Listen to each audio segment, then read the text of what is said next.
Olá a todos, meu nome é Gabriele Teixeira Bering Faria, eu sou estudante da graduação em Bioquímica na Universidade Federal de Viçosa e o trabalho que eu acompanhei durante a minha iniciação científica ele é intitulado Análise da regulação da via dos flavonoides em diferentes tecidos de genótipo de soja resistentes ao ataque de inseto-pragas. Ele foi feito sob a orientação do professor Humberto Josué de Oliveira Ramos. Bem, a produção de soja, ela vem crescendo cada vez mais aqui no Brasil, e desde 2020 nós somos os maiores produtores e exportadores de soja do mundo.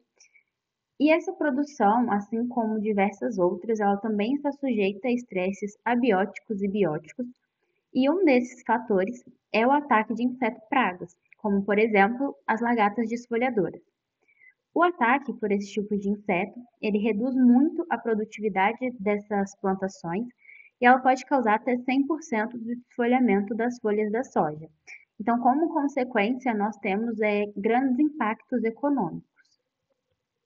Essas plantas, elas possuem diversos mecanismos de defesa e um desses é a ativação da via de transduções de sinais. Essa via ela resulta na expressão de genes de defesa e pode ser regulada por alguns fito-hormônios, como ácido salicílico, etileno e diversos outros. Também podem ser regulados por flavonoides e isoflavonas, que protegem essas plantas dos estresses abióticos.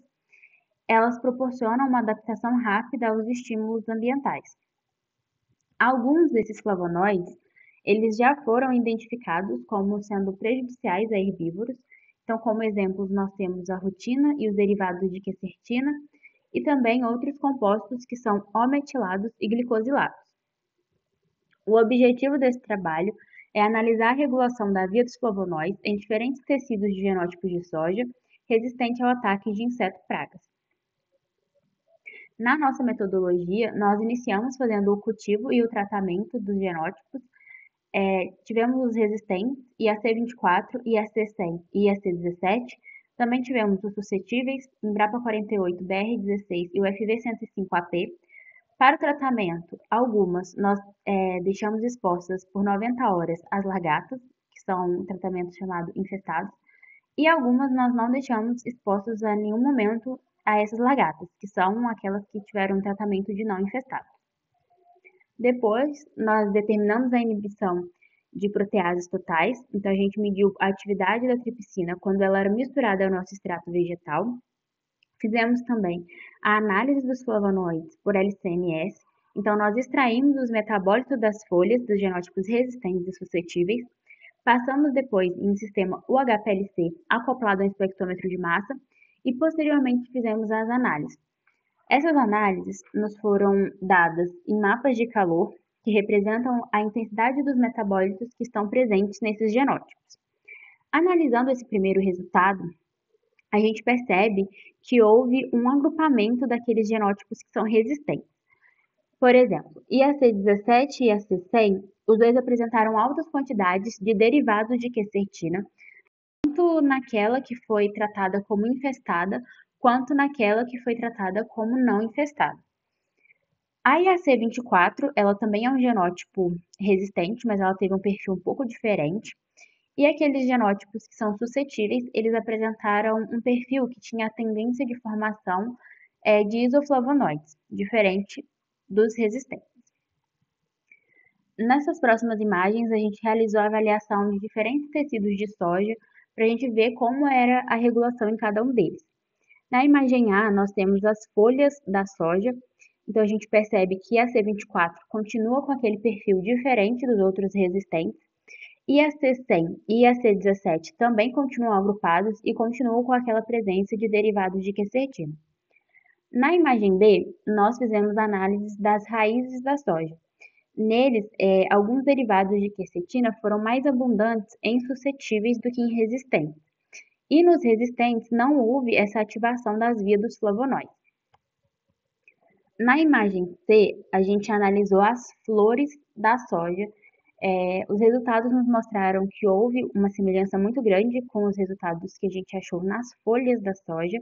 Então, IAC17 continua com a produção de rutina, continua agrupada com o IAC100, e a IAC24, diferente do que era presente nas folhas, ela apresentou altas concentrações de rutina.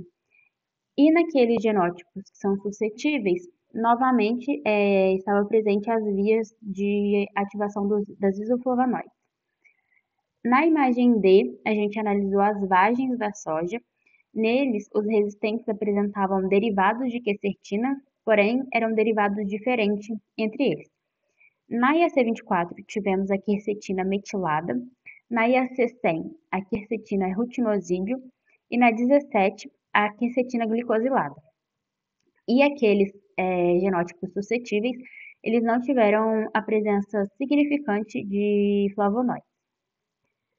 Nessa imagem, a gente consegue perceber que altas abundâncias de flavonoides eles estão presentes nas raízes suscetíveis, como, por exemplo, o ácido benzoico e o ácido cafeico, que são alguns precursores da biossíntese de lignina.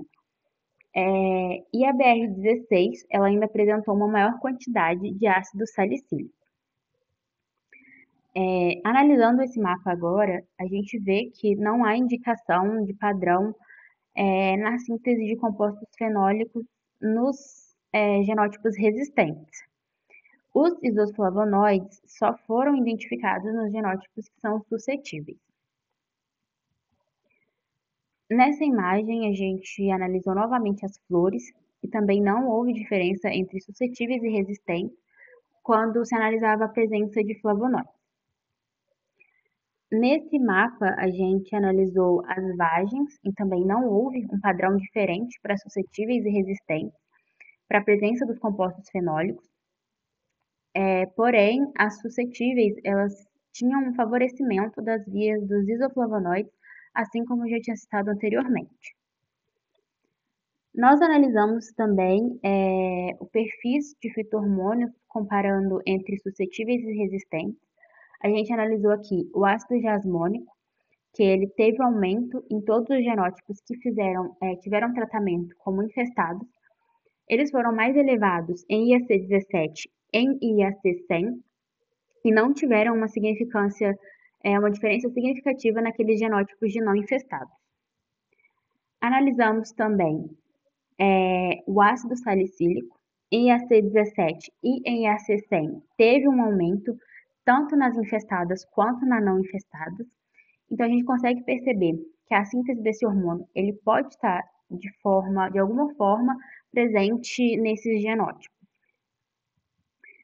Bem, a conclusão que nós chegamos é que a biossíntese de flavonoides é uma característica genética constitutiva das folhas de soja. Então, a gente percebe isso por IAC17 e IAC100. Porém, explica só parcialmente, porque a C24 ela não produz esses flavonoides em grande quantidade. Bem, finalizo a minha apresentação agradecendo às agências e todas as instituições que apoiaram o trabalho. E muito obrigada.